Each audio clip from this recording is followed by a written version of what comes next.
બેસો બેસો.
ओम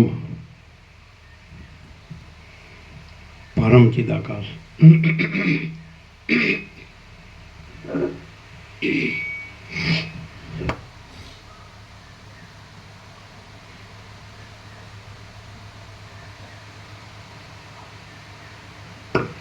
परम चिदाकाश परम ज्योति अखंड ज्योति महाचिदाकाश स्वयं प्रकाश संपूर्ण प्रकाश पूर्ण ब्रह्म अनंत तेजगण अनंत चेतगण परमाकाश केवल अनंत शुद्ध तेजगण परमाकाश अखिल आत्मा पूर्ण ब्रह्म परमात्मा परम चिदाकाश परम ज्योति अखंड ज्योति अनंत पूर्ण परम चिदाकाश परम शांति स्वयं सिद्ध स्वयं प्रकाश स्वयं पूर्ण स्वस्वरूप यही सब कुछ है, इसके सिवा कुछ नहीं है। शून्यवास अनंत कोटि महाकल्पों है ही नहीं।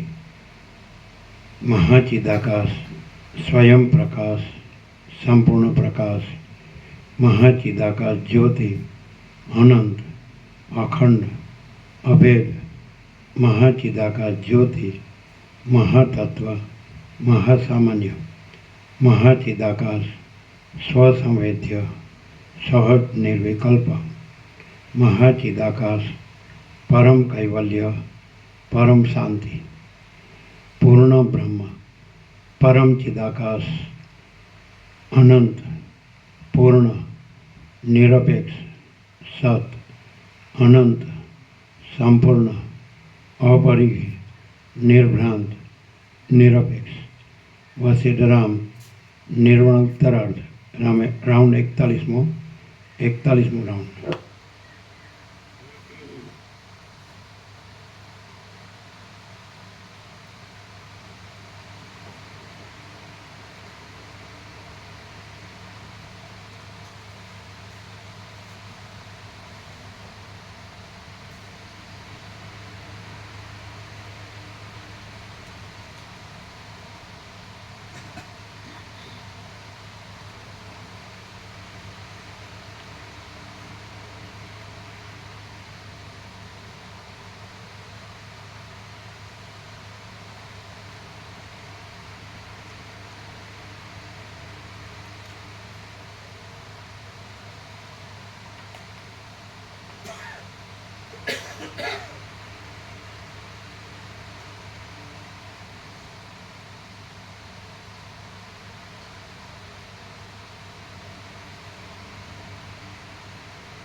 આદ્ય પરબ્રહ્મ સદગુરુ દેવ કી જય. ઓમ શ્રી પરમાત્મને નમઃ. સદગ્રંથોમાં શિરોમણી શ્રી યોગવાસિષ્ઠ મહારામાયણ નિર્વાણ પ્રકરણ ઉત્તરાર્ધ સર્ગ 92મો પેજ નંબર 1415 પેજ નંબર 1415 સર્ગ 92મો. વાયુની ધારણાથી વાયુ સ્વરૂપ તથા સર્વાત્મ્ય ભાવ. આ 92મા સર્ગમાં વશિષ્ઠજી વાયુની ધારણા વડે વાયુરૂપ બની જતા તે સંબંધી કર્મનો વિસ્તાર વર્ણવી બતાવે છે અને ત્યાર પછી પોતાના આકાશ ભાવ વિશે તથા સર્વાત્મ્ય ભાવ વિશે વર્ણન કરશે. વાયુની ધારણાથી વાયુ સ્વરૂપ તથા સર્વાત્મ્ય ભાવ. વશિષ્ઠ બોલ્યા, પછી જગત જોવાના કૌતુકને લીધે મેં ધીર વૃત્તિ વડે પવનની ધારણા બાંધી અને હું મહાવિસ્તારને પામ્યો. હું પવનરૂપ થઈ ગયો અને વેલરૂપી સ્ત્રીઓના સમૂહને આનંદ આપવા લાગ્યો. હું કમળ, ઉત્પલ, ડોલર આદિના નિકુંજની અંદરના સુગંધને સ્વાધીન કરીને તેની રક્ષા કરવા માંડ્યો. જળબિંદુઓને અને ઝાકળને હું લીલાથી ઉડાડવા લાગ્યો અને સુરત ક્રીડાથી થાકી ગયેલા પ્રાણીઓના સર્વ અવયવોને શીતળતાથી પ્રફુલ્લ કરવા ઈચ્છી રહ્યો. ઘાસ, ઝાડી, લતા, વેલ વગેરેના પાંદડાને હું કુશળતાથી કંપાવી રહ્યો અને લતાના, ઔષધિના, ફળોના અને પુષ્પોના સુગંધથી સુશોભિત રહેવા લાગ્યો. હું માંગલિક સમયમાં સારું ભાવિ બતાવવા માટે કોમળતા, શીતળતા, મંદતા આદિ ગુણો ધારણ કરી રહ્યો. લલના લોકને લાડ લડાવવા લાગ્યો. ઉત્પાદ કાળમાં મહાભયંકર થઈ રહ્યો અને પ્રલયકાળમાં મોટા પર્વતોને પણ પાદળાની પેઠે ઉડાડી દેવા લાગ્યો. હું પવન રૂપે નંદનવનની અંદર ડોલર, મંદાર આદિ પુષ્પોના મકરંદની રજથી રાતા રંગનો થઈ ગયો હતો અને નરકમાં અંગારાના ભારથી તથા ઘણી ઝાકળથી વ્યાપ્ત થઈ રહ્યો હતો. સમુદ્રની અંદર સરળ તરંગોના ઉછળવાથી મારા ચલનનું અનુમાન થતું હતું. આકાશમાં હું જાણે વાદળાને ખસેડીને ચંદ્રમારૂપી અરીસાને નિર્મળ કરતો હોઉં અને જાણે વાદળાને ખેંચી લાવી ચંદ્રમારૂપી અરીસાને ઢાંકી દઈ મલિન કરી દેતો હોઉં તેમ જણાતું હતું. નક્ષત્રરૂપી રાજસેનાને ચલાવવામાં હું વેગવાળા એક મોટા રથના જેવો હતો. ત્રણેય લોકમાં સિદ્ધ પુરુષોનો સંચાર કરવામાં અને દેવતાઓના વિમાનને ધારણ કરી રાખવામાં હું મુખ્ય સાધનરૂપ થયો હતો. મારી ગતિ બહુ ઉતાવળી હતી, તેથી હું જાણે ચિત્તનો સહોદર ભાઈ હોઉં એમ જણાતું હતું. હું તે સમયે પવનરૂપ હોવાથી અંગ વિનાનો હતો, છતાં જાણે સમસ્ત અંગવાળો હોઉં એમ દેખાતું હતું. હું મારી ચલન શક્તિ વડે ચંદન વૃક્ષને આનંદ ઉપજાવતો હતો. ઝાકળના બિંદુઓની વૃષ્ટિને લીધે હું જાણે ગઢપણના ધોળા રૂવાડાથી વૃદ્ધ થઈ ગયો હોઉં તેવો દેખાતો હતો. પુષ્પાદિની સુગંધને લીધે હું જાણે જુવાન અવસ્થાના ઉન્માદવાળો બન્યો હોઉં તેવો થઈ રહ્યો હતો. મૌન અને કોમળતાથી હું જાણે શિશુભાવને ધારણ કરી રાખતો હોઉં તેમ જણાતું હતું. નંદનવનમાં હું ઉદાર અને મધુર રૂપે રહ્યો હતો અને મારી ગતિ પણ મધુર અને ઉદાર હતી. કુબેરના સુંદર ચૈત્રરથ વનમાં હું મંદ રીતે ચારે બાજુ ફેલાતો હતો અને સ્ત્રીઓના સુરજશ્રમને નિવૃત્ત કરી દેતો હતો.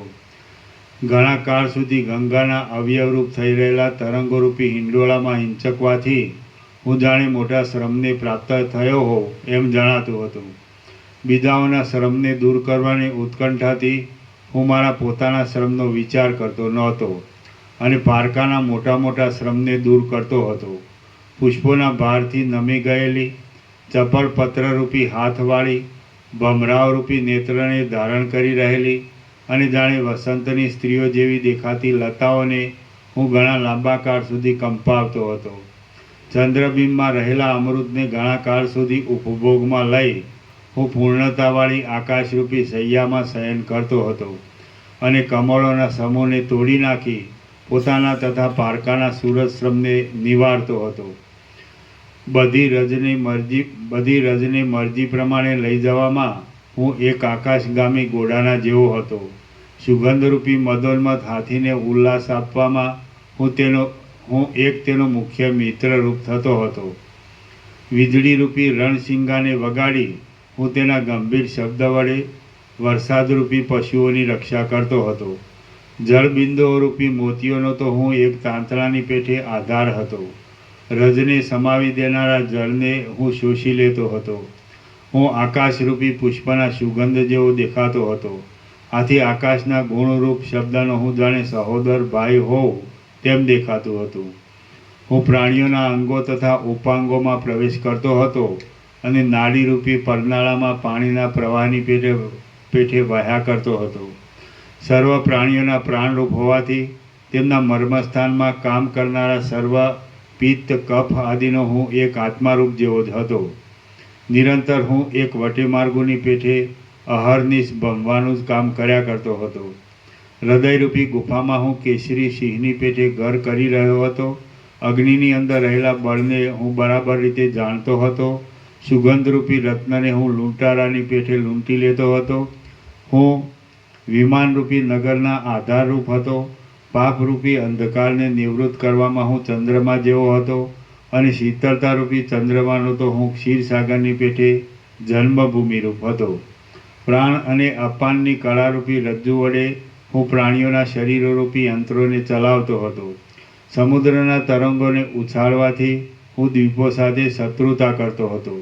રજ વડે દ્વીપોમાં ભરતી કરવાથી તેની વૃદ્ધિ કરવાને લીધે હું તેના તરફ મિત્રતા પણ બતાવતો હતો અને તેને ધ્રુજાવતો પણ હતો.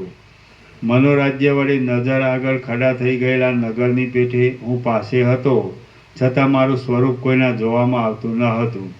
વીંઝણારૂપી તલમાં હું તેલ જેવો હતો અને ચપળતારૂપી હાથીને બાંધવાના ખીલારૂપ હતો. હું પ્રલયકાળમાં એક ક્ષણવારમાં જ બધા પર્વતોને ઉખેડી નાખતો હતો. જેમ ગંગાનો પ્રવાહ બધા તરંગોને એક કરી દે છે, તેમ હું નાના પ્રકારના રંગોમાં ધૂળનું મિશ્રણ કરી તે સર્વની એકતા કરી દેતો હતો. હું ધુમાડાના વાદળાના મોટા મોટા ગોટાઓને વહેતો હતો અને પાણીમાં મોટી ચકરીઓ પેદા કરતો હતો. ગંગાના પ્રવાહરૂપી મકરંદના જળસમૂહને ધારણ કરી રહેલા આકાશરૂપી નીલકમલમાં હું ભમરારૂપ થઈ રહ્યો હતો. મારો વંટોળિયા વાયુનો ઝપાટો લાગતા ઉખડી ગયેલા જૂના ઘાસોને હું ધીમે ધીમે ઘસડી જતો હતો. ક્રિયાશક્તિરૂપી કમલવનને હું સૂર્યની પેઠે વિકાસ આપતો હતો. શબ્દરૂપી વૃષ્ટિને વરસવામાં હું એક વરસાદના જેવો હતો. આકાશરૂપી જંગલમાં હું હાથીની પેઠે વિચરતો હતો. શરીરરૂપી ઘરમાં હું યંત્રની પેઠે નિરંતર શબ્દ કર્યા કરતો હતો. ધૂળરૂપી સ્ત્રીઓના સમૂહને અને વનપંક્તિરૂપ નાયિકાને આલિંગન કરવામાં હું એક નાયકના જેવો હતો. ઘી વગેરેને જમાવી દેવું, પાણી વગેરેને શોષી જવું, મેઘ વગેરેને ધારણ કરી રાખવું, ઘાસ આદિને કંપાવવું, ગંધને લઈ જવો અને તાપને દૂર કરવો, એ 6 કર્મ કરવાને લીધે મને ઠેઠ પ્રલય સુધી એક ક્ષણ માત્ર પણ વિશ્રામ મળતો ન હતો. હું નિરંતર રસને શોષી લેવામાં વ્યગ્રતાવાળો હતો અને જાણે તેજનો એક ભાઈ હોઉં તેમ તેને ઉત્તેજન આપતો હતો. હું જ લેવડ દેવડ કરનાર હાથ પગ આદિ અવયવોને ચલાવતો હતો. શરીરરૂપી નગરની અંદર હું નાડીઓને માર્ગે અખંડ રીતે ગતિ કરતો હતો. અન્નરસમય દેહરૂપી પાત્રમાં હું પ્રાણ અપાન આદિના આકારે ફરતો રહેતો હતો. હું આયુષ્યરૂપી પ્રાણનું રક્ષણ કરવામાં અને તેનો વ્યય કરવામાં એક મોટા વ્યાપારી જેવો હતો. શરીરરૂપી નગરીનો નાશ કરવામાં અને તેનું નિર્માણ કરવામાં જ હું બહુ પરાયણ થઈ રહ્યો હતો. અન્નરસના મેલનું, તેના સારભાગનું તેમજ ત્વચા, રક્ત, માંસ આદિનું અથવા વાત, પિત્ત આદિ ધાતુઓનું પૃથ્થકરણ કરવામાં હું બહુ નિપુણ હતો. મેં એ વાયુભાવની અંદર એક પરમાણુ જેવડા સૂક્ષ્મ ભાગમાં પણ સર્વ જગતને જોયું હતું અને એ જગતમાં પણ પૃથ્વી આદિના રૂપે પ્રસિદ્ધ રીતે હું પોતે જ સ્થિરપણે ફેલાઈ રહ્યો હતો. આરોપિત દ્રષ્ટિથી જોઈએ તો એક પરમાણુ જેવડા ભાગમાં પણ જાણે અનંત સૃષ્ટિઓ ચાલી રહી હોય એમ જણાતું હતું અને પરમાર્થ દ્રષ્ટિથી જોઈએ તો કશી પણ સૃષ્ટિ તેમાં રહી ન હતી. કેમ કે શૂન્યના જેવા પરમ તત્વમાં બીજા કોની સ્થિતિ સંભવે? ચંદ્ર, સૂર્ય, પવન, અગ્નિ, ઇન્દ્ર, લક્ષ્મીજી, કુબેરજી, શિવજી, બ્રહ્મા, હરિ, ગંધર્વ, વિદ્યાધર, મોટા નાગો, સાગરો, પર્વતો, દ્વીપો, દિશાઓના અંતરો, મહાસાગરો, બીજા લોકાંતરો, લોકપાલો, ક્રિયાઓ, કાળની કલ્પના અને તેના ક્રમો, સ્વર્ગ, પૃથ્વી, પાતાળ, પ્રાણીઓ વડે ભરેલા બીજા લોકોના અંદરના ભાગો, ભાવ, અભાવ, વિયોગ, જરા, મરણ અને ભ્રાંતિ ઇત્યાદિ સાથે સર્વ સૃષ્ટિઓ પ્રત્યે પરમાણુ જેવડા ભાગમાં પણ જાણે રહી હોય એમ જણાતું હતું. પણ વસ્તુતઃ જોતાં તેમાંનું કશું ન હતું. હે રામચંદ્રજી, મેં પંચમહાભૂત બની જઈ ત્રૈલોક્યરૂપી કમળની અંદર તે સમયે વિહાર કર્યો હતો. પૃથ્વી, જળ, તેજ, વાયુ તથા આકાશના સંબંધથી બંધાયેલા અને સ્થાવર પ્રાણીઓમાં ગણાયેલા એવા વૃક્ષોનો રસ મેં તેમના મૂળિયામાં પ્રવેશ કરી પીધો હતો અને તેનો અનુભવ કરી લીધો હતો.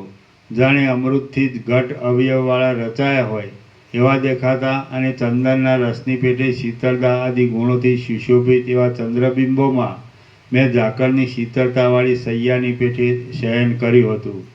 દિશાઓને વિશે બધી ઋતુઓમાં વિકસિત રહેનારા વનોના સમૂહમાં હું નાના પ્રકારના સુગંધો વડે રમણીય એવા પુષ્પોના સમૂહોનો ઉપભોગ કરતો હતો અને ઉચ્છિષ્ટ કરેલો મકરંદ ભમરાઓને ઉપભોગ માટે આપતો હતો.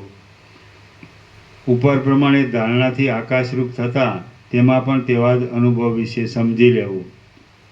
આકાશરૂપી આંગણામાં ફેલાઈ રહેલી ઉન્નત અને સારી રીતે પથરાયેલી ધોળા વાદળાની માળાઓરૂપી સૈયાઓ ઉપર મેં જાણે માખણની કોમળ સ્થલીમાં શયન કરતો હોઉં તેમ શયન કર્યું હતું. દેવતાઓની અને સિદ્ધ લોકોની સ્ત્રીઓના પુષ્પની પાંખડીની પેઠે કોમળતાવાળા અને શ્યામ લક્ષ્મી વડે સુશોભિત એવા અંગોમાં મેં કામ વાસના વિના જ શયન કર્યું હતું. મેં કમલિનીના વન વિશે અને કુમુદ, કલહાર તથા કમલ આદિ પુષ્પોને વિશે કલહંસની સ્ત્રીઓ સાથે ક્રીડા કરતા કોમળ એવા કોલાહલનો અવાજ ઉત્પન્ન કર્યો હતો. બ્રહ્માંડરૂપ થઈ જતાં મેં ગતિ કરનારી નદીઓને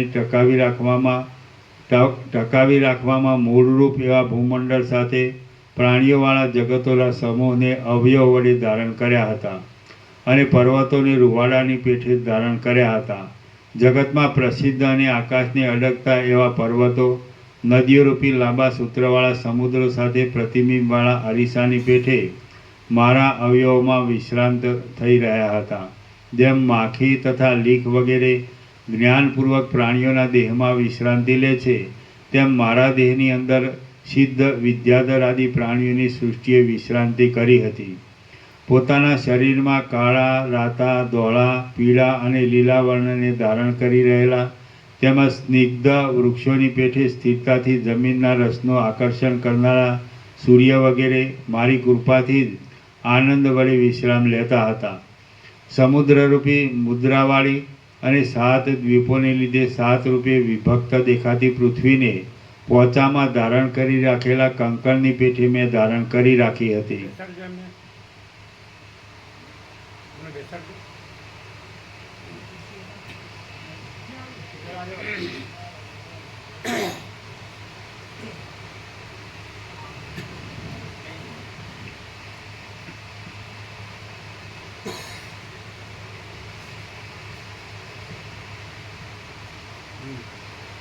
વિદ્યાધરોની સ્ત્રીઓની અંગરૂપી યષ્ટિકાનો અદ્રષ્ટપણે નહીં દેખાય તેમ સ્પર્શ કરી મેં તેના રોમેરોમ ખડા કર્યા હતા.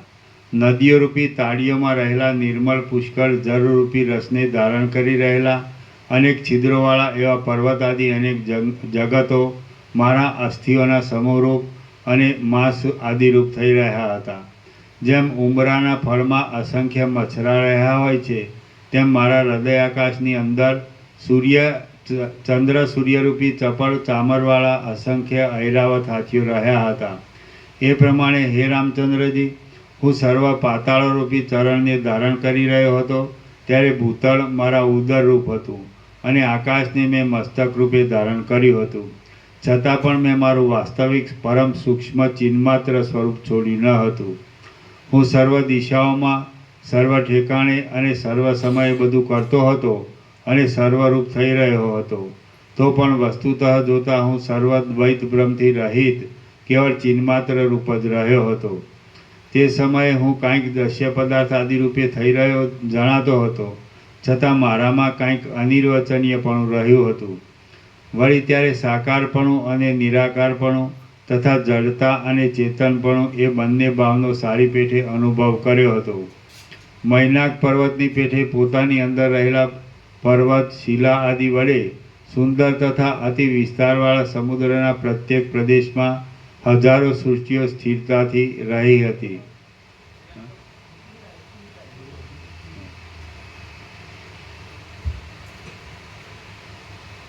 અને તે મારા અનુભવમાં આવી હતી.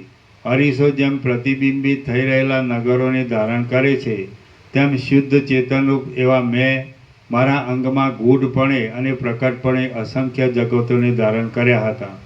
હું ચિદ્રૂપ છું, અને જેમ સ્વપ્નમાં ચિદાત્મા અનેક આકારે થઈ જાય છે, તેમ મેં પૃથ્વી, જળ, તેજ, વાયુ અને આકાશપણું ધારણ કર્યું હતું. એ સગળો માયાનો જ એક ઠાઠ હતો. એ પૃથ્વી આદિ અવસ્થામાં મેં આકાશની અંદર પ્રત્યેક પરમાણુના કણમાં પણ અસંખ્ય જગતો જોયા હતા. એવી રીતે પ્રત્યેક પરમાણુની અંદર મહાવિસ્તારવાળું ચિદાકાશ પથરાઈ રહ્યું હતું. અને જેમ સ્વપ્નમાં બીજા સ્વપ્નો તથા નગરો રહ્યા હોય છે, તેમ તેની અંદર અનેક સૃષ્ટિઓનો સમૂહ રહ્યો હતો. હું આત્મારૂપ છું, અને હું જ અધ્યાસને લીધે દ્વિભુરૂપી કુંડળને ધારણ કરી રહેલા ભૂમંડળ રૂપ થઈ રહ્યો હતો. એવી રીતે હું જોકે સંપૂર્ણ જગતરૂપ થઈ રહ્યો હતો, છતાં એ સગળું માયા માત્ર હોવાથી કોઈ ઠેકાણે હું વ્યાપ્ત થઈ રહ્યો ન હતો. હું ભૂમંડળ રૂપ થઈ ગયો અને પુરુષાદિ દેહધારીઓને માટે લતા, વૃક્ષ, તૃણ, અંકુર આદિને ઉત્પન્ન કરવા લાગ્યો, અને વૃષ્ટિના જળ આદિ રસોને ખેંચવા માંડ્યો. હું અત્યંત શુદ્ધરૂપ છું, અને હું યુદ્ધની પેઠે સર્વદ્વૈતનો સંહાર કરનારી જ્ઞાનની પરિપક્વ અવસ્થાને પામ્યો છું. મારી અંદર એ આરોપિત દ્રષ્ટિએ લાખો જગતો રહેલા છે, અને તાત્વિક દ્રષ્ટિએ કશું પણ રહ્યું નથી. અધિષ્ઠાન ચૈતન્યની અંદર જે કાંઈ ચમત્કાર રહેલ છે, અને બહાર આવીને તે જગતમાં પોતાના જે સ્વરૂપને પ્રકટ કરે છે, તે જ આ આપણી નજરે આવતી સૃષ્ટિ છે. કોઈ પણ દેશકાળમાં જે કાંઈ અનુભવમાં આવે છે, તે કાંઈ કરવામાં આવે છે, અને જે કાંઈ દુઃખ આદિનો આભાસ દેખાય છે, તે સર્વ પરમાર્થ પરબ્રહ્મના ચમત્કાર વિના બીજી કોઈ રીતે દેખાતું નથી. વિશ્વરૂપે રહેલા સર્વના કર્તા, નિર્વિકાર, શુદ્ધ બોધ સ્વરૂપ અને સદા સ્વરૂપમાં રહેનારા પરમાત્મા પ્રત્યેક વસ્તુમાં રહ્યા છે, અને તેની અંદર આ જગતનો અધ્યાસ થયો છે. સર્વના આશ્રયરૂપ, સર્વવ્યાપી અને વિશ્વરૂપે રહેલા સર્વના કર્તા, નિર્વિકાર, શુદ્ધ બોધ સ્વરૂપ અને સદા સ્વરૂપમાન રહેનાર પરમાત્મા પ્રત્યેક વસ્તુમાં રહ્યા છે, અને તેની અંદર આ જગતનો અધ્યાસ થયો છે. સર્વના આશ્રયરૂપ સર્વવ્યાપી અને સર્વના આત્મારૂપ પરમાત્મા સર્વત્ર સર્વરૂપે થઈ રહેલ છે, એમ વિવેકી પુરુષો સમજે છે. બાકી અવિવેકીઓની સમજણ કેવી છે તે હું સમજી શકતો નથી. જેમ તાવની અંદર ગરમી રહી છે, તેમ આકાશના જેવા નિરાકાર, નિર્વિકાર અને મહાવિશાળ એવા ચિદાત્માના સ્વરૂપમાં આ જે સૃષ્ટિની પરંપરા નિરંતર ભાષા કરે છે, તે ચિદાકાશની અંદર જ આરોપિત રૂપે રહેલ છે. ભેદની પ્રતીતિ માત્ર આભાસરૂપ છે. વસ્તુતઃ જોતા તો જગત છે જ નહીં, એક અનંત ચિદાકાશ જ છે. શ્રી યોગ વાસિષ્ઠ મહારામાયણમાં નિર્વાણ પ્રકરણના ઉત્તરાર્ધનો પરમાર્થ સર્ગ યોરેક્ય પ્રતિપાદન નામનો સર્ગ 92મો સમાપ્ત. સર્ગ 93મો. આ 93મા સર્ગમાં વશિષ્ઠજી પોતાની કોટડીમાં ધ્યાનમાં બેઠેલા એક સિદ્ધનું દર્શન કરશે, અને પછી તે સિદ્ધ પોતાના વૃત્તાંતનું વર્ણન કરશે. પર્ણકુટીમાં વશિષ્ઠ મુનિને થયેલો સિદ્ધનો સમાગમ. વશિષ્ઠ બોલ્યા. પછી એ કૌતુક જોવાની ઈચ્છાથી હું પ્રયત્નપૂર્વક વિરામ પામ્યો અને આકાશમાં રહેલી મારી પર્ણકુટીમાં પાછો આવ્યો. ત્યાં આવી મેં ચારે બાજુ જોવા માંડ્યો તો કોઈ પણ ઠેકાણે મને મારો પોતાનો દેહ જોવામાં આવ્યો નહીં. ત્યાં તો મેં મારી આગળ માત્ર કોઈ એક સિદ્ધ પુરુષને જ રહેલા જોયા. તે બેઠા હતા, સમાધિનિષ્ઠ હતા અને પરમ પ્રેમરૂપ પરમપદને પામેલા હતા. બાળ સૂર્યની પેઠે તે ઉદય પામતા હતા અને ઈંધણાના બળવાથી પ્રજળી રહેલા અગ્નિની પેઠે મહાદેદીપ્યમાન હતા. તે પદ્માસન વાળીને બેઠા હતા, શાંત હતા. સમાધિને લીધે પોતાના પ્રિય વિષયમાં ચિત્ત સ્થિર થઈ જવાથી નિશ્ચળ હતા અને પગની બે ગૂંઠીની વચમાં તે વૃષણને ધારણ કરી રહ્યા હતા. વિષયનું ઉલ્લંઘન કરી તે નિર્વિકલ્પ પદમાં રહ્યા હતા. ભસ્મના ત્રિપુંડની રેખા વડે તે સુશોભિત હતા. ગંભીરતાથી તે મનોહર હતા અને સરખા વિસ્તારવાળા ખભાથી રમણીય એવી ડોકથી તે સુંદર દેખાતા હતા. સારી પેઠે સ્થિર અને ઉદાર એવા પરમાત્મામાં વિશ્રાંતિ પામેલા મન વડે તે પ્રસન્ન મુખવાળા હતા અને પોતાના મસ્તકની સ્થિતિથી તે સુંદર દેખાતા હતા. નાભીની પાસે રહેલા પોતાના ઉન્નત એવા બે હાથની કાંતિથી તે જાણે હૃદયકમળની બહાર નીકળેલા તેજ વડે પ્રકાશિત થઈ રહ્યા હતા. તેમની આંખો પાપણો સાથે મળી ગઈ હતી અને બાહ્ય ઇન્દ્રિયોના વ્યાપારથી તે રહિત થઈ ગયા હતા. રાત્રિમાં કમળો બિલાઈ જવાથી સૂઈ ગયા જેવા શાંત થઈ રહેલા સરોવરની પેઠે તે શાંત દેખાતા હતા. તે ઉત્પાત વગરના શાંત આકાશની પેઠે ચારે બાજુથી શાંત હતા અને ક્ષોભ વગરના પ્રશાંત હૃદયને ધીર વૃત્તિ વડે ધારણ કરી રહ્યા હતા. તે સમયે હું મારા દેહને દેખતો ન હતો અને પાસે રહેલા સિદ્ધને દેખતો હતો. ત્યાં મેં મારા સુંદર ચિત્ત વડે વિચાર કર્યો, આ કોઈ મહાસિદ્ધ પુરુષ છે અને મારી પેઠે જ એકાંતમાં વિશ્રાંતિ મેળવવાની ઈચ્છાથી તે આ દિશાની અંદર આ વિશાળ આકાશના એકાંત ભાગમાં આવી ચડેલ છે. એ મહાસિદ્ધ સત્ય સંકલ્પવાળા છે અને તે હું સમાધિ યોગ્ય એવા એકાંત સ્થળમાં જાઉં એવા વિચારથી અહીં આવેલ છે. તેમણે આ મારી પર્ણકુટી પોતાના ધ્યાન માટે યોગ્ય છે એવા વિચારથી જોયેલી જણાય છે. પછી તેમણે મારે આવવાનો કશો વિચાર કર્યો નહીં હોય. મેં ઘણા લાંબા કાળ સુધી મારા દેહની ઉપેક્ષા કરી હતી એટલે તે શબ જેવો થઈ ગયો હતો. આમ તો એ દેહને અહીંથી ફેંકી દઈ આ પર્ણકુટીમાં સ્થિતિ કરેલ છે. મારું શરીર સ્થૂળ દેહ અહીં નાશ પામી ગયેલ છે. તો હું આતિવાહિક સૂક્ષ્મ દેહ વડે મારા પોતાના લોકમાં સપ્તર્ષિ લોકમાં જાઉં એવો નિશ્ચય કરી મેં ત્યાંથી જવાની પ્રવૃત્તિ કરી. તેટલામાં તો મારા સત્ય સંકલ્પનો ક્ષય થઈ જવાથી એ પર્ણકુટી પણ જતી રહી. ત્યાં કેવળ આકાશ જ થઈ રહ્યું અને સમાધિમાં બેઠેલા એ સિદ્ધ પણ નિરાધાર થઈ જઈ નીચે પડ્યા. જેમ સ્વપ્નમાં થયેલા સંકલ્પ શાંત થઈ જતા સંકલ્પનગર ક્યાંય જતું રહે છે, તેમ મારા સંકલ્પની શાંતિ થતાં તે મારી સુંદર પર્ણકુટી પણ ક્યાંય જતી રહી. વળી વાદળામાંથી જેમ જળની વૃષ્ટિ થાય, આકાશમાંથી પવને ફેંકેલો વરસાદ જેમ નીચે પડે અને પ્રલયકાળમાં જેમ ચંદ્રબિંબ નીચે પડે, તેમ તે ધ્યાનનિષ્ઠ સિદ્ધ પુરુષ પણ ત્યારે નીચે પડ્યા. જેમ વિમાનમાં બેઠેલો કોઈ પુણ્યવાન પુરુષ પુણ્યનો ક્ષય થતાં નીચે પડે છે, જેમ વૃક્ષનું મૂળ કપાઈ જતાં તે નીચે આવી પડે છે અને જેમ આકાશમાં ફેંકેલો પથ્થર પાછો નીચે આવી પડે, તેમ સિદ્ધ મહાત્મા પણ નીચે પડ્યા. હું જ્યાં સુધી અહીં રહું ત્યાં સુધી આ પર્ણકુટી રહો એવો મારો પ્રથમનો સંકલ્પ ક્ષીણ થયો એટલે તે પર્ણકુટી પણ જતી રહી અને પર્ણકુટીનો ક્ષય થતાં તે સિદ્ધ મહાત્મા પણ ક્ષણવારમાં નીચે આવી પડ્યા. આમ એ સિદ્ધ પુરુષ પડવા લાગ્યા એટલે મને તેમની સુજનતા જોવાનું કૌતુક થયું અને હું પણ આતિવાહિક મનોમય દેહ વડે તેમની સાથે આકાશમાંથી પૃથ્વી ઉપર નીચે આવ્યો. જેમ ચક્રીના કુંડાળામાં ભમતું જળ વાયુવ્યૂહના વલણની સાથે નીચે પેસતું જાય છે, તે એ સિદ્ધ મહાત્મા 7 દ્વીપ અને 7 સમુદ્રને અંતે દેવતાઓને રમવાની કાંચનમય પૃથ્વીમાં નીચે પડ્યા. પ્રાણનું અપાન વડે ઉર્ધ્વ ભાગમાં આકર્ષણ થતાં પગનો ભાગ જેમ પૃથ્વીને અડે છે અને મસ્તકનો ભાગ જેમ ઊંચો રહે છે, તેમ પદ્માસન વાળેલી સ્થિતિથી એ સિદ્ધ પૃથ્વી ઉપર પડ્યા. સમાધિને લીધે જળ જેવા થઈ રહેલા તે સિદ્ધ એવી રીતે ચલન થયા છતાં વ્યુત્થિત થયા નહીં, કેમ કે તેમનો દેહ યોગના બળથી વજ્ર પાષાણના જેવો દ્રઢ હતો અથવા રૂના ઢગલાના જેવો હલકો હતો. પછી મેં તેમને જાગૃત કરવા માટે પ્રયત્નપૂર્વક મેઘપણું ધારણ કર્યું અને બહુ જ બળથી મોટી ગર્જના કરી. આમ હું મેઘરૂપ થઈ ગયો હતો.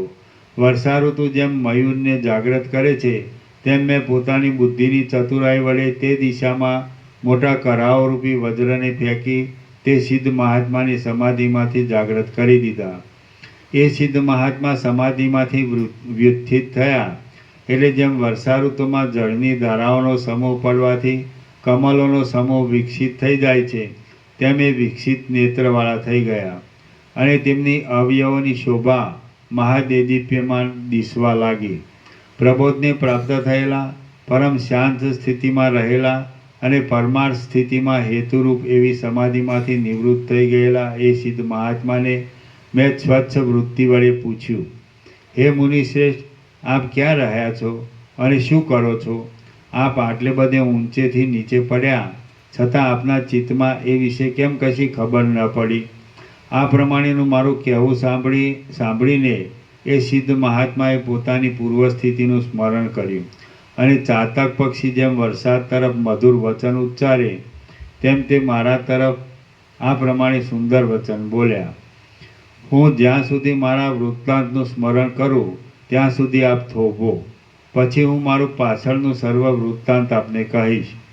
મનુષ્ય જેમ દિવસમાં કરેલા કર્મને સાયંકાળે સંભાળે છે, તેમ એ સિદ્ધ મહાત્માએ મને એ પ્રમાણે કહી પોતાના સમગ્ર પૂર્વ વૃત્તાંતને સંભાળવા માંડ્યું. પછી તે ચંદ્રમાના કિરણના જેવું શીતળ, આનંદ ઉપજાવનાર, અનિંદ્ય, નિર્દોષ અને સુખ ઉત્પન્ન કરનાર વચન બોલ્યા. સિદ્ધ બોલ્યા, હે મહારાજ, મેં આપને હમણાં ઓળખ્યા છે. હું આપને નમન કરું છું. મારો થયેલો પ્રથમ દર્શન સમયે નમન ન કરવા રૂપી અપરાધ આપે ક્ષમા કરવો, કેમ કે ક્ષમા કરવી એ સત્પુરુષોનો સ્વભાવ છે. હે મહારાજ, જેમ ભમરો કમલિનીઓમાં ભ્રમણ કરે છે, તેમ હું ભોગ અને સુગંધ વગેરેથી મનમોહક એવી દેવતાઓની ઉપવન ભૂમિમાં ઘણા લાંબા કાળ સુધી ભમ્યો છું. હું સંસારરૂપી સાગરની અંદર દ્રશ્યરૂપી તરંગો વડે વ્યાકુળ બની ગયો હતો. જેમ ચાતક પક્ષી વૃષ્ટિનો અટકાવ થતાં ઉદ્વેગ પામે છે, તેમ હું કાળે કરી ઉદ્વેગ પામ્યો હતો. હું ચિત્તરૂપી જળના તરંગોમાં ક્રીડા કરવાથી દ્રશ્યરૂપી નદીના ચક્રના જેવી ચકરીઓમાં તણાતો જતો હતો. મેં ઉદ્વેગ પામી જઈ આ પ્રમાણે વિચાર કરવા માંડ્યો, પરમ તત્વ જેમાં સારરૂપ છે એવા ભોગોમાં શી મનોહરતા રહી છે? માટે હું ઉદ્વેગ રહિત, નિર્વિકાર ચિદાકાશની અંદર જ કેવળ વિશ્રાંત થઈ રહું. આ જગતમાં શબ્દ, સ્પર્શ, રૂપ, રસ અને ગંધ એ 5 વિષયો વિના બીજું કશું દેખાતું નથી. તો પછી એવા પરિચ્છિન્ન અલ્પ સુખમાં હું કેમ રમું? આ સર્વ શબ્દ આદિ વિષય કેવળ ચિદાકાશ રૂપ છે અને ચિન્માત્ર છે. એ ચિદાકાશની અંદર અસત્ય આકારે મિથ્યા રૂપે દેખાતા શબ્દ આદિ વિષયોમાં હું ઉન્મત્તની પેઠે કેમ આનંદ માનું? ખરું જોતા શબ્દ આદિ વિષયો વિષની પેઠે જ મરણ, ઉન્માદ આદિના હેતુરૂપ છે. સ્ત્રીઓ કામને લીધે વિશેષે કરી મોહ ઉત્પન્ન કરનારી છે અને રાગ માત્ર રસિક પુરુષને પણ વિરસતા ઉપજાવનાર છે. આ બધામાં આસક્ત રહેનાર કયો પુરુષ નાશ નથી પામતો?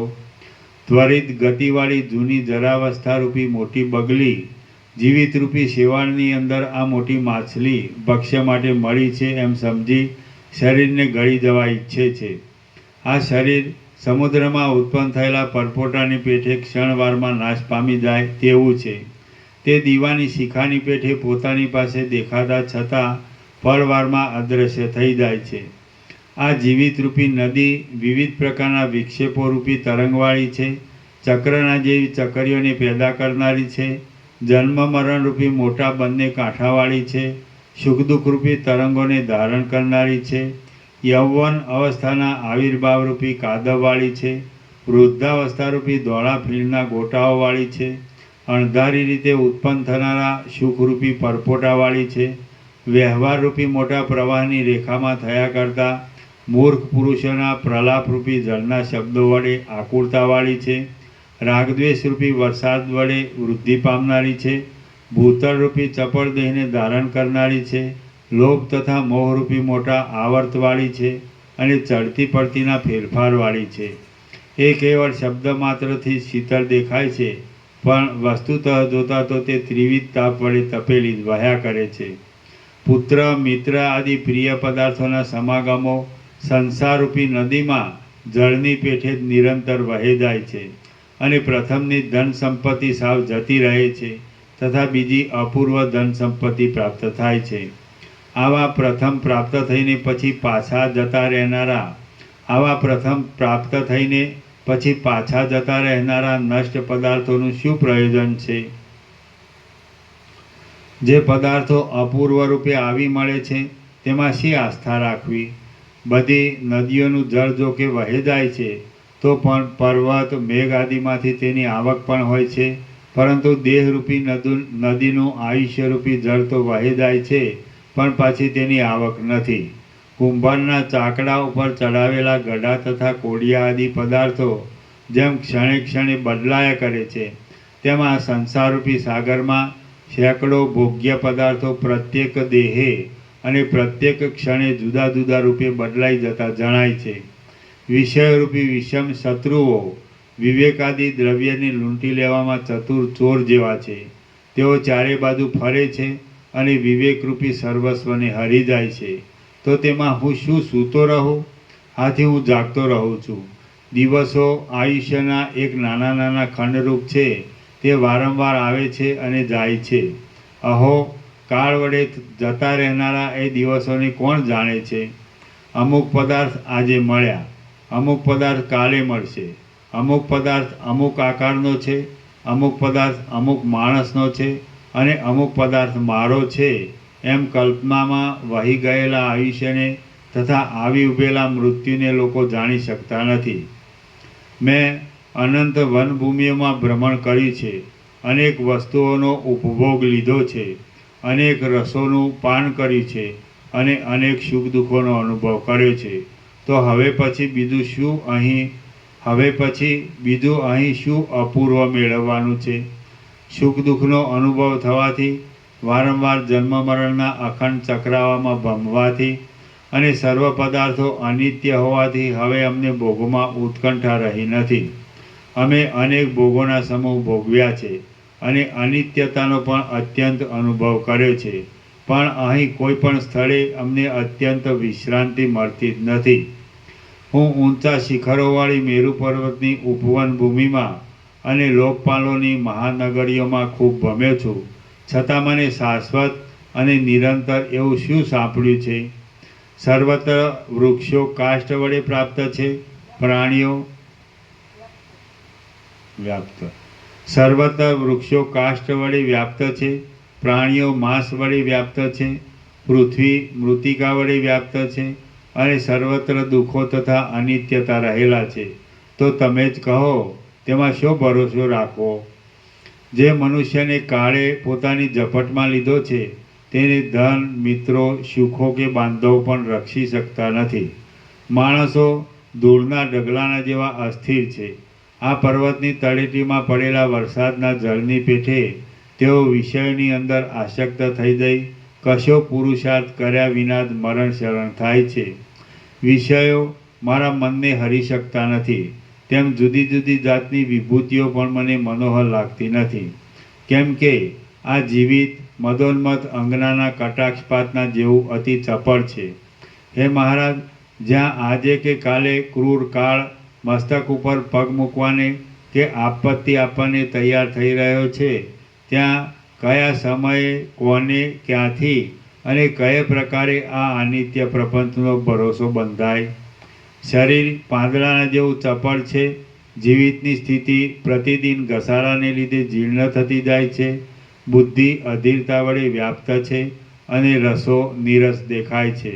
આ આખું આયુષ્ય નીરસ ભોગો અને તેના મનોરથોમાં ચાલ્યું ગયું, પરંતુ ચમત્કાર બતાવે એવો કશો પણ પુરુષાર્થ મારાથી મેળવાયો નથી. હવે આજે મોહ મંદ પડી ગયો છે અને દેહ નિસ્સાર હોવાથી કાંઈ ઉપયોગી દેખાતો નથી. વિષયોમાં અનાસ્થા રાખવી એ જ ઉત્તમ અવસ્થા છે અને જીવિતમાં આસ્થા બાંધવી તે અધમ સ્થિતિ છે. સંપત્તિ આવી મળે ત્યારે બુદ્ધિમાન મનુષ્ય નિરંતર માનવું જોઈએ કે અહો, મોહ ઉત્પન્ન કરે એવી વિપત્તિ મારા ઉપર આવી પડી છે, પણ તેણે આ સંસારની અંદર બંધાવવું ન જોઈએ. વિધિ અને નિષેધ વ્યવહાર દશામાં સત્ય દેખાતા છતાં પ્રબુદ્ધ દશામાં મિથ્યા જણાય છે. જળ જેમ નીચા ઊંચા પ્રદેશોમાં વહે જાય છે, તેમ મનુષ્યો તે વિધિ નિષેધો વડે પોતાની ઈચ્છા પ્રમાણે દોરાઈ જાય છે. વિષયરૂપી ઝેરી વાયુઓનું ચિત્તરૂપી પુષ્પકળીમાંથી તેના સર્વ સ્વરૂપ વિવેકથી વિષયરૂપી ઝેરી વાયુઓનું ચિત્તરૂપી પુષ્પકળીમાંથી તેના સર્વ સ્વરૂપ વિવેકથી સુગંધને હરી લે છે અને મૂર્છાને પેદા કરે છે. માયાના પ્રભાવને લીધે અસત્ય વિષયો સત્યરૂપ દેખાય છે. જેમ આવરણને લીધે સત્ય પરમ તત્વ અવિવેકીઓને અસત ભાસે છે, તેમજ અજ્ઞાનને લીધે અસત્ય વિષયો પણ સત્ય જેવા દેખાય છે. બે કાંઠાના વચલા પ્રદેશોમાં પોતાના પ્રવાહને હિંડોળાની પેઠે ઝુલાવતી નદીઓ જેમ સમુદ્ર તરફ ખેંચાય છે, તેમ મનુષ્યોનો સમૂહ વિષયો તરફ ખેંચાય છે. ચિત્તરૂપી બાણ પોતાના મૂળ લક્ષ્યને છોડીને વિષયો તરફ દોડે છે ને જેમ કૃતજ્ઞ પુરુષો સુહૃદપણાનો સ્પર્શ કરતા નથી, તેમ તે બાણ પાછું ફરીવાર ગુણનો વિવેક વૈરાગ્ય આદિ ગુણરૂપી પ્રત્યંચાનો સ્પર્શ કરતું નથી. આયુષ્ય એક ઉત્પાદ કરનાર વાયુની પેઠે અનેક જોખમવાળું છે અને તે સ્નેહ વડે બંધનમાં નાખવાથી મહાશત્રુના જેવું છે. બંધુઓ બંધનરૂપ છે અને ધન અંતે નિધન મૃત્યુ લાવે છે. સુખો જ અતિ દુઃખરૂપ છે, સંપત્તિઓ જ પરમ આપત્તિરૂપ છે, ભોગો જ સંસાર સંબંધી મહારોગો છે અને આસક્તિ જ પરમ ઉદ્વેગકારી છે. સર્વ સંપત્તિઓ વિપત્તિમાં નાખનાર છે, સુખ પણ પરિણામે કેવળ દુઃખ જ ઉત્પન્ન કરનાર છે અને જીવિત છેવટ મરણને માટે થાય છે. અહો, તમે વિચિત્ર માયાનો વિલાસ તો જુઓ. ઇષ્ટ અનિષ્ટ ફળ આપનારા કાળના અનેક ફેરફારોનો, પ્રિય પદાર્થોના વિભાગોનો અને કાંઈક સુખનો પણ અનુભવ કરતાં કરતાં માણસ ગરડા થઈ જાય છે. વિષયોનો ઉપભોગ આપનારા ભોગો સર્પોની ફણાઓ જેવા જ છે, કેમ કે તેમનો જરા સરખો સ્પર્શ થતાં તે તરત કરડી પડે છે અને વળી તેઓ પ્રતિક્ષણ નાશને પ્રાપ્ત થતાં પણ દેખાય છે. પ્રયત્ન વિના સ્વતઃ સિદ્ધ હોવાથી પ્રાપ્ત થઈ શકે એવા પરમપદની પ્રાપ્તિથી રહિત, છેવટ પરિણામ ક્ષય પામનારા આકારને ધારણ કરી રહેલ વિકરાળ અને કષ્ટકારક કર્મો વડે આખું આયુષ વ્યર્થ ચાલ્યું જાય છે. બંધનમાં બંધાઈ ગયેલા વનના હાથીઓની જેમ ભોગોની આશામાં તૃષ્ણાથી બંધાઈ ગયેલા અવિવેકી પુરુષોને પગલે પગલે અપમાન મળે છે. સંપત્તિઓ અને સ્ત્રીઓ તરંગોના ઉછાળાઓના જેવી ક્ષણભંગુર છે, તો કયો વિવેકી પુરુષ સર્પની ફણાઓરૂપી છત્રની સાયાના જેવી ક્ષણિક એવી સ્ત્રી સંપત્તિ આદિમાં આનંદ માને? મનોહર એવા વિષયો ભલે હો અને મનોહર એવી વિભૂતિઓ પણ ભલે હો, પરંતુ જીવિત મદોન્મત સ્ત્રીના કટાક્ષપાતના જેવું ક્ષણભંગુર છે. જેઓ ઉપરથી રમણીય દેખાતા અને પરિણામે અત્યંત નીરસ એવા વિષયોમાં રમે છે, તેઓ છેવટ નરકમાં પડે છે. ધન તો દ્વંદ્વના દોષો ક્ષુધા, પીપાસા, શીત, ઉષ્ણ આદિ વડે વ્યાપ્ત છે, દુસાધ્ય છે, અસ્થિર છે અને તે અવિવેકી પુરુષોએ સેવવા યોગ્ય છે. તેમનાથી કોઈ દિવસ પણ મને સંતોષ થતો નથી. લક્ષ્મી માત્ર ઉપરથી જ મધુર દેખાય છે, પરિણામે દુઃખ પેદા કરનાર છે અને ક્ષણિક વિલાસવાળી છે, કેવળ મોહ જ પેદા કરે છે. દુષ્ટ પુરુષોની મિત્રતાની પેઠે ધન આદિના સંબંધો ઉપરથી રમણીય લાગે છે, સંબંધ વડે પ્રસાર પામે છે, વિપત્તિ પેદા કરે છે અને ઘણે કષ્ટે તે માંડ સંપાદન કરી શકાય છે. યૌવનની શોભા શરદ ઋતુના વાદળાની છાયાના જેવી ચંચળ છે. વિષયો ઉપરથી આરંભમાં રમણીય દેખાય છે, પણ પરિણામે પરિતાપ ઉપજાવે છે. કાળ મહાપુરુષોના જીવિતને પણ ગળી જાય છે અને મનુષ્યનું આયુષ્ય વૃક્ષની શાખાના અગ્રભાગમાં લટકી રહેલા જળબિંદુના જેવું ચપળ છે.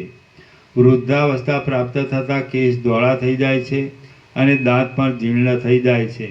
આમ છેવટે બધું એક ક્ષયને અને જીર્ણતાને પ્રાપ્ત થઈ જાય છે, પરંતુ એક તૃષ્ણા જ કોઈ દિવસ જીર્ણ થતી નથી. ભોગોના વિસ્તારથી અતિ ગહન એવા સર્વ પ્રકારના દેહરૂપી જંગલની અંદર એક તૃષ્ણારૂપી વિષ મંજરી જ અહર્નિશ વિકસિત રહે છે. બાલ્યવય યૌવનની પેઠે જતું રહે છે અને યૌવન બાલ્યવયની પેઠે જતું રહે છે. એ બેયનું પરસ્પર ઉપમાન ઉપમેયપણું છે અને તે બંનેમાં ક્ષણભંગુરપણું રહેલું છે. જેમ ખોબામાંથી જળ તરત ઘટવા માંડે છે, તેમ આયુષ્ય પ્રતિદિન ઓછું થતું જાય છે. નદીના પ્રવાહની પેઠે વહ્યું જતું એ આયુષ્ય પાછું મળતું જ નથી. આ દેહ અર્જુનવાદ રોગની પેઠે કોણ જાણે ક્યાંયથી તરત ખડો થઈ જાય છે અને પાછો આપણી નજર આગળ તે તરંગની પેઠે, વાદળાની પેઠે અને દીપકની પેઠે નાશ પામી જાય છે. રમ્ય પદાર્થોમાં મને અરમ્યપણું જોવામાં આવ્યું, સ્થિર પદાર્થોમાં મેં અસ્થિરતા જોઈ અને સત્ય જણાતા પદાર્થોમાં પણ મને અસત્યતાનો અનુભવ થયો. આથી અમે વૈરાગ્યવાન થઈ ગયા છીએ. મન વાસના રહિત થઈ જાય છે ત્યારે આત્મવિશ્રાંતિમાં જે કાંઈ સુખ મળે છે તે સુખ પાતાળ, પૃથ્વી કે સ્વર્ગના કોઈ ભોગોમાં પણ નથી મળતું. જેમ ચિત્રમાં આલેખેલી લતા અજ્ઞાનને લીધે ભમરાને પોતાના તરફ ખેંચે છે, તેમ જ્યાં સુધી મને દ્રઢ વૈરાગ્ય ન હતો ત્યાં સુધી સર્વ વિષયો સહિત પાંચે ઇન્દ્રિયોની વૃત્તિઓ મને પોતાના તરફ ખેંચી જતી હતી. પરંતુ હવે આજે ઘણી લાંબે કાળે હું અહંકારથી પણ રહિત થઈ ગયેલો છું અને મેં મારી બુદ્ધિ વડે સ્વર્ગ મોક્ષ આદિમાં વૈરાગ્ય સંપાદન કર્યો છે. ઘણા લાંબા કાળ સુધી મને એકાંતમાં વિશ્રાંતિ લેવાની ઈચ્છા થઈ હતી. તેથી તમારી પેઠે જ હું આકાશમાં દૂર પ્રદેશમાં આવી ચડ્યો છું અને આ પર્ણકુટી મારા જોવામાં આવી છે. આ પર્ણકુટી આપની છે એવું જ્ઞાન મને આજે થયું છે. આપ પાછા અહીં પધારશો એવો વિચાર મારા ચિત્તમાં આવ્યો જ ન હતો. હું અહીંથી આવ્યો તે સમયે મેં અનુમાનથી એમ જાણ્યું હતું કે કોઈ સિદ્ધ મહાત્મા અહીં રહેતા હતા અને તે પોતાની મેળે દેહનો ત્યાગ કરી દઈ નિર્વાણને પ્રાપ્ત થઈ ગયેલા છે. હે ભગવાન, આ મારું વૃત્તાંત છે.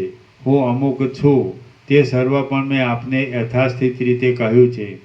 હવે આ અપરાધમાં દંડ કે અનુગ્રહ જેમ આપના ધ્યાનમાં આવે તેમ સુખથી કરો. હે મહારાજ, સિદ્ધ પુરુષ પણ જ્યાં સુધી સમાધિપરાયણ થઈ પોતાના અંતરાત્મામાં બધી વસ્તુ વિશે ઉત્તમ બુદ્ધિ વડે વિચાર કરી પૂરેપૂરો નિર્ણય કરતા નથી ત્યાં સુધી તેમને ત્રણેય કાળમાં બનનાર વૃત્તાંતનું કોઈ પણ બરાબર જ્ઞાન થતું નથી. બ્રહ્મા આદિના મનનો પણ એવો જ સહજ સ્વભાવ છે, તો મારા જેવા અલ્પજ્ઞને માટે તો શું કહેવું. શ્રી યોગવાસિષ્ઠ મહારામાયણમાં નિર્વાણ પ્રકરણના ઉત્તરાર્ધનો પર્ણકુટીમાં વશિષ્ઠ સિદ્ધ સમાગમ નામનો સર્ગ 93મો સમાપ્ત. સર્ગ 94મો. આ 94મા સર્ગમાં બંનેનું પોતાના સિદ્ધલોકમાં જવું, તેમાં પિશાચોની અને દેવતાઓની સ્થિતિ કે જે કેવળ મન અનુસાર રહેલી છે તે વિશે વર્ણન કરવામાં આવશે. બસ પિશાચનું વર્ણન તથા જગત અને બ્રહ્મનું ઐક્ય. વશિષ્ઠ બોલ્યા, પછી આકાશના જેવી મહાવિશાળ સાત સમુદ્ર દ્વીપાદિથી બહારની સુવર્ણમય પૃથ્વીમાં મેં તે સિદ્ધ મહાત્માને સ્નેહપૂર્વક કહ્યું, કેવળ તમે જ વિચાર નથી કર્યો એમ નથી, પરંતુ મેં પણ તમારી સ્થિતિ સંબંધીનો વિચાર કર્યો ન હતો. કેમ કે દેહધારી યોગીઓને પણ સર્વ વિષયમાં મનની એકાગ્રતા સમાધિ વિના ભૂત ભવિષ્યાદી બાબતનું જ્ઞાન થતું નથી. જો મને પ્રથમથી આપની અહીં સ્થિતિ વિશે ખબર હોય તો પછી હું તમારા વૃત્તાંતનો વિચાર કરી આકાશની અંદર આ પર્ણકુટીને શા માટે સ્થિર ન કરત? એથી તો તમે અહીં સ્થિર સ્થિતિ કરી શકત. હવે તમે અહીંથી ચાલો, આપણે બંને આપણા સિદ્ધલોકની અંદર યથાસ્થિતપણે જઈ રહીએ.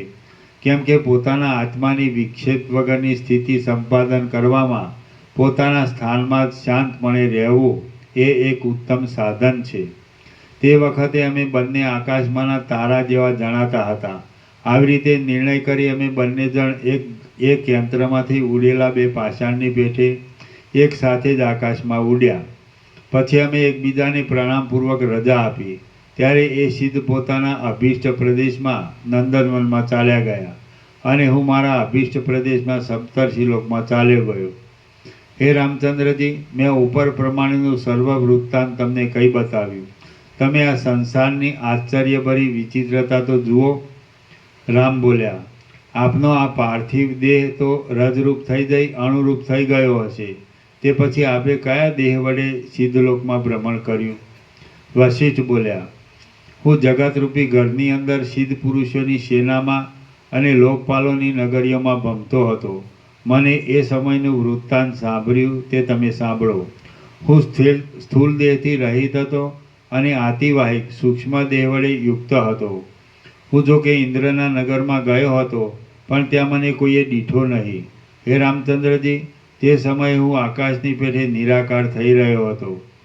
અરે આધાર કે આધેય કશું ત્યાં હતું નહીં.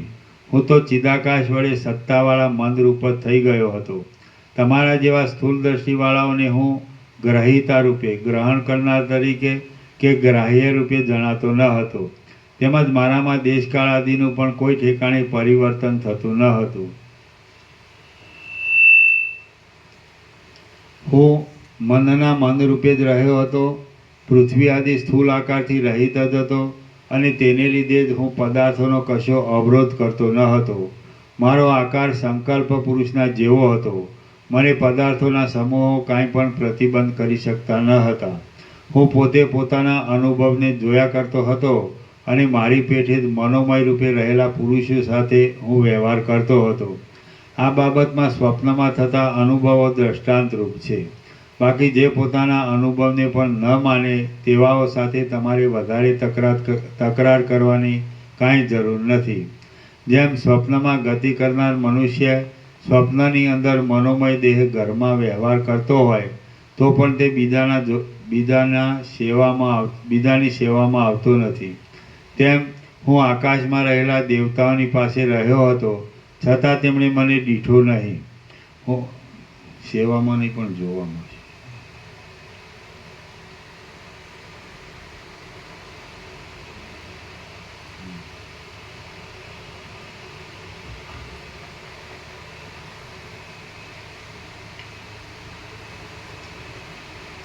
જેમ સ્વપ્નમાં ગતિ કરનાર મનુષ્ય સ્વપ્નની અંદર મનોમય દેહ વડે ઘરમાં વ્યવહાર કરતો હોય તો પણ તે બીજાના જોવામાં આવતો નથી, તેમ હું આકાશમાં રહેલા દેવતાઓની પાસે રહ્યો હતો, છતાં તેમણે મને દીઠો નહીં. હું બીજા પાર્થિવ શરીરવાળાઓને દેખતો હતો, પરંતુ હું આતિવાહિક સૂક્ષ્મ દેહે રહ્યો હતો અને મને કોઈ પણ દેખતું ન હતું. રામ બોલ્યા, તમે સ્થૂળ દેહના અભાવને લીધે જ્યારે આકાશના જેવા નિરાકાર હતા ત્યારે એ સુવર્ણમય ભૂમિમાં આપને સિદ્ધ મહાત્માએ શી રીતે દીઠા? વશિષ્ઠ બોલ્યા, અસ્માદાદિ જ્ઞાન વડે અને યોગ વડે સિદ્ધ પુરુષો સત્ય સંકલ્પને લીધે પોતાના સંકલ્પને આધારે કલ્પાયેલા પદાર્થોને દેખે છે, પણ જે પોતાના સંકલ્પ વડે કલ્પાયેલા નથી તેને નથી દેખતા. પુરુષ જ્ઞાન યોગ આદિ વડે શુદ્ધ આત્માવાળો હોય છે, છતાં લૌકિક વ્યવહારોમાં નિમગ્ન થઈ જવાથી તે ક્ષણવારમાં પોતાના આતિવાહિક સૂક્ષ્મ સ્વરૂપને ભૂલી જાય છે. મને આ સિદ્ધ મહાત્મા ભલે દેખો એમ મારા મનમાં સંકલ્પ થયો, તેથી મારા સત્ય સંકલ્પને લીધે તેણે મને દીઠો. આમ હું તે સિદ્ધના સંકલ્પના વિષયરૂપ થઈ રહ્યો હતો. બીજા સામાન્ય જીવો ભેદભાવના દરડપણાને લીધે સત્ય સંકલ્પ હોઈ શકતા નથી, પણ એ સિદ્ધ મહાત્મા તો ભેદભાવના બાધિત થઈ જવાથી સત્ય સંકલ્પ હતા. કદાચિત બંને સિદ્ધ પુરુષ હોય અને તેમનું ઈચ્છિત પરસ્પર વિરુદ્ધ હોય તો તેમાં જેના આત્મજ્ઞાનની નિર્મળતાનું અધિકપણું હોય તથા જેનો પુરુષ પ્રયત્ન પ્રબળ હોય તે જય મેળવે છે. હું સિદ્ધોની સેનામાં અને લોકપાલોની નગરીઓમાં ભમતો હતો અને વ્યવહારોના સમુદાય વડે મને મારું આતિવાહિક સૂક્ષ્મપણું ભૂલાઈ ગયું હતું. ત્યારે હું મહાવિશાળ આકાશની અંદર બીજાઓની સાથે વ્યવહાર કરવા લાગ્યો, છતાં મને ચંચળને કોઈ પણ દેખતું ન હતું. હે નિર્મળ રામચંદ્રજી, હું જોકે દેવલોકમાં અત્યંત શબ્દ કરતો હતો, પણ સ્વપ્ન પુરુષની પેઠે મારો શબ્દ કોઈના પણ સાંભળવામાં આવતો ન હતો. મારો દેહ કેવળ મનોમય જ હતો, તેથી જો હું કોઈને હસ્ત આદિનો અવલંબ આપવા ધારું તો પણ તે હસ્ત આદિ બીજાના અવલંબનરૂપ થઈ શકે નહીં. આમ હે રામચંદ્રજી, હું આકાશના એક પિશાચરૂપ હતો અને મેં દેવલોકની અંદરના પિશાચપણાનો અનુભવ કર્યો હતો. રામ બોલ્યા, આ લોકમાં પિશાચો કેવા આકારે રહે છે? તેઓ કયા સ્થાનમાં રહે છે? તેઓ કેવી જાતિના, કેવા આચારના, કેવા અંતઃકરણના અને કેવા હોય છે? વશિષ્ઠ બોલ્યા, આ લોકમાં કઈ જાતના પિશાચો હોય છે તે હું કહી બતાવીશ, તમે તે સાંભળો. જે માણસ પ્રસંગ પ્રાપ્ત વચન બોલતો નથી તે સભ્ય સભામાં બેસવા યોગ્ય ગણાતો નથી. કેટલાક પિશાચો આકાશના જેવા અને મનોમય સૂક્ષ્મ દેહવાળા હોય છે. તેઓ પોતાના મન વડે સ્વપ્નની પેઠે કલ્પી લીધેલા હાથ પગ આદિ અવયવો વડે યુક્ત હોય છે. તેઓ તમારી પેઠે જ પોતાના આકારને દેખે છે. એ પિશાચો બીજા મનુષ્યમાં ભ્રમ ઉત્પન્ન કરનારી અને ભય ઉપજાવનારી પોતાની છાયા વડે, પ્રતિબિંબ વડે બીજાના ચિત્તમાં પ્રવેશ કરે છે, તદ્રુપ જેવા બની જાય છે. તેઓ મનુષ્યના દુઃખ ભોગોને આપનાર કાલ, કર્મ, વાસના વગેરે નાના પ્રકારની ભ્રાંતિ, ચેષ્ટા આદિ આકારે પેદા કરે છે. વખતે તેઓ મનુષ્યને મારી નાખે છે, વખતે અલ્પ સત્વ અને અલ્પ બળવાળા મનુષ્યની રુધિર આદિ ધાતુઓને ચૂસી લે છે, વખતે તેમના બળને અને સત્વને હરી લે છે, અને વખતે ચિત્તને દબાવી જીવોની હિંસા પણ કરે છે. કેટલાક પિશાચો આકાશના જેવા હોય છે, કેટલાક પિશાચો ઝાકળના જેવા હોય છે, કેટલાક સ્વપ્નનરના જેવા આકારવાળા હોય છે, અને કેટલાક સાકાર છતાં આકાશના જેવા નિરાકાર જ હોય છે. કેટલાક પિશાચોનો આકાર વાદળાના જેવો હોય છે, કેટલાક તો પવનરૂપી દેહવાળા હોય છે, અને કેટલાક તો ભ્રમરૂપે જ દેખાતા હોય છે. એ બધાયનું વાસ્તવ રૂપ જોઈએ તો તે બુદ્ધિમય અને મનોમય જ છે. સ્થૂળ દેહના અભાવને લીધે તે કોઈનાથી ગ્રહણ કરી શકાતા નથી, તેમ પોતે કોઈને ગ્રહણ કરી શકતા નથી. તેમનું શરીર આકાશના જેવું શૂન્ય હોય છે, છતાં તેઓ પોતાના આકારને દેખે છે. તેઓ કર્મયોગે પ્રાપ્ત થનાર ટાઢ, તડકા આદિ સુખ દુઃખને પ્રાપ્ત થાય છે. તેઓ બહારના જળ આદિ પદાર્થો પીવાને કે અન્ન આદિ જમવાને અર્થાત પોતાની મરજી પ્રમાણે લેવું દેવું ઇત્યાદિ વ્યવહાર કરવાને સમર્થ થઈ શકતા નથી. તેઓ ઈચ્છા, દ્વેષ, ભય, ક્રોધ, લોભ, મોહ વગેરેથી યુક્ત હોય છે, અને મંત્ર, ઔષધ, તપ, દાન, ધૈર્ય તથા ધર્મ વડે તેમને વશ કરી શકાય છે. સત્વાષ્ટમ નામના એક જાતના યોગ ધારણાના ભેદથી મનુષ્યના સત્વનો અવષ્ટંભ અટકાવ કરી શકાય છે. તે વડે, યંત્ર વડે અને કોઈ સિદ્ધ કરેલા મંત્ર વડે કોઈક સ્થળે અને કોઈક સમયે કેટલાક પુરુષો તે પિશાચને વશ કરી લઈ સેવા આદિમાં જોડી દે છે અને દેખે પણ છે. પિશાચોની યોનિ એક દેવ યોનિ છે, તેથી કેટલાક તો દેવોના જેવા ઐશ્વર્યવાળા હોય છે, કેટલાક તો મનુષ્યના જેવા લક્ષ્મીવાળા લાગે છે, અને કેટલાક તો સર્પના જેવા હોય છે. વળી કેટલાક કૂતરા, શિયાળ આદિના જેવા હોય છે. કેટલાક ગામમાં તથા જંગલમાં રહે છે. કેટલાક કૃત્રિમ નાની નાની નદીઓમાં, કચરો નાખવાના સ્થાનોમાં, ઉકરડામાં તથા શેરીઓમાં રહે છે, અને કેટલાક નરકના જેવા અપવિત્ર પ્રદેશમાં વસે છે. આ પ્રમાણે પિશાચોના ધામો, તેમના આકારો અને તેમના આચારો કહ્યા. હવે તેમના જન્મ વિશે હું કહું છું તે તમે સાંભળો. દ્રશ્યના સંપર્ક વિનાનું ચિન્મય બ્રહ્મ સ્વભાવે જ સર્વશક્તિમાન છે. તે દ્રશ્યને કલ્પી લઈને પોતાને અમુક પરિચ્છિન્ન રૂપે સમજે છે અને તેવા રૂપે થઈ રહે છે. આ જ જીવરૂપ છે એમ તમે સમજો. એ જીવ અભિમાન વડે પ્રૌઢપણાને પ્રાપ્ત થાય છે ત્યારે અહંકારના નામથી ઓળખાય છે. તે અહંકાર પુષ્ટ થાય છે ત્યારે મનના નામથી કહેવાય છે. આમ તત્વવેત્તાઓનું સમજવું છે એ મનરૂપ જીવ જ સમષ્ટિરૂપે બ્રહ્મા કહેવાય છે અને તેનું સ્વરૂપ સંકલ્પરૂપ અને આકાશરૂપ જ છે. અસત્ય જગતનું બીજ પણ અસત્ય જ છે અને વસ્તુતઃ જોતા તે નિરાકાર છે. આમ મન જ સમષ્ટિરૂપે બ્રહ્મા કહેવાય છે. તે સંદેહ હોવા છતાં નિર્મળ ચિદાકાશ રૂપ જ છે. તેનો આકાર સ્વપ્ન પુરુષના જેવો છે અને સત્યરૂપ ભાસતા છતાં તે સદાકાળ અસત્ય જ છે. તે પોતે પૃથ્વી આદિ આકારથી રહિત છે. તેનો દેહ આતિવાહિક સૂક્ષ્મ છે, કેમ કે આકાશની અંદર રહેનાર સંકલ્પનો પાર્થિવ પૃથ્વી આદિ સંબંધી આકાર ક્યાંથી જ હોય. જેમ તમારું મન પોતે આકાશમાં કલ્પી લીધેલા નગરને દેખે છે, તેમ એ સમષ્ટિનું મન પણ પોતાનામાં કલ્પી લીધેલા વિરંચીપણાનો અનુભવ કરે છે. એ સત્ય સંકલ્પ વિરંચી એટલે બ્રહ્મા જેવી કલ્પના કરે છે તેવું તેવું પોતે દેખે છે અને અનુભવે છે. તો પછી ચિદ્રૂપ જીવ જ્ઞાન શક્તિને લીધે શા માટે ન દેખે કે ન અનુભવે? બ્રહ્મા વસ્તુતઃ જોતા શૂન્યરૂપ છે. તે બ્રહ્મ ચિદાકાશની અંદર શૂન્ય એવા જે કાંઈ બ્રહ્માંડને જુએ છે તે આ જગત કહેવાય છે. બ્રહ્મ જ બ્રહ્મની અંદર પોતાના સ્વરૂપમાં વિવર્ત ભાવે તેવા રૂપે થઈ રહેલ છે. ઘણા કાળની એક ભાવનાને લીધે જગતનો દ્રઢ પ્રતિભાસ થઈ રહ્યો છે અને તે ઘણા લાંબા કાળના સ્વપ્નના જેવું સુંદર તથા ઘટ જોવામાં આવે છે. બ્રહ્મા આતિવાહિક સૂક્ષ્મ દેહને ધારણ કરી રહેલા છે અને તેમને ઘણા લાંબા કાળની ભાવનાને લીધે અનેક સૃષ્ટિ અનુભવમાં આવે છે. બાકી ખરું જોતા એ સર્વ બ્રહ્મરૂપ જ છે.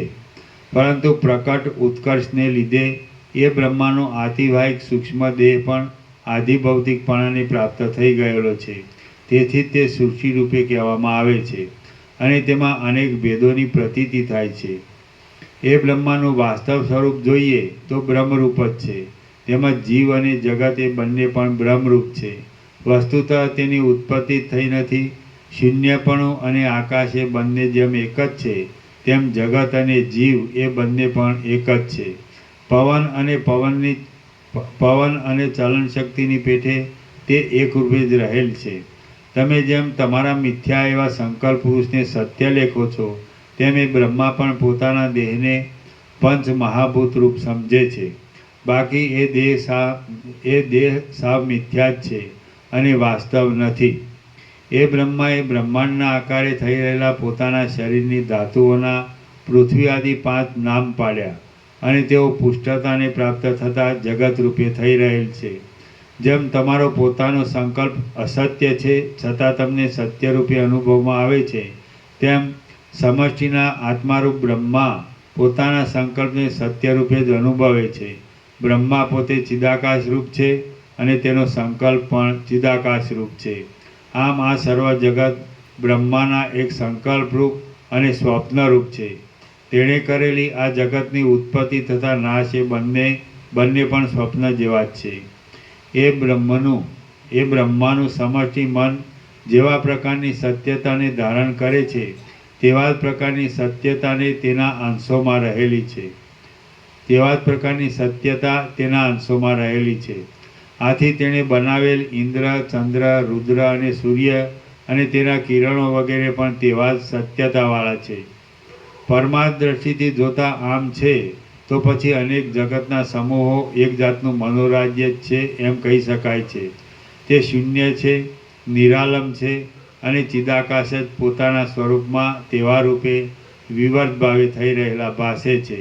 જેમ સ્વપ્નનગર ચિદાકાશ રૂપ છે અને સંકલ્પ વડે કલ્પી કાઢેલો પર્વત પણ ચિદાકાશ રૂપ છે, તેમ બ્રહ્મા તથા જગત એ સર્વ પણ નિરાકાર સ્વચ્છ ચિદાકાશ રૂપ છે.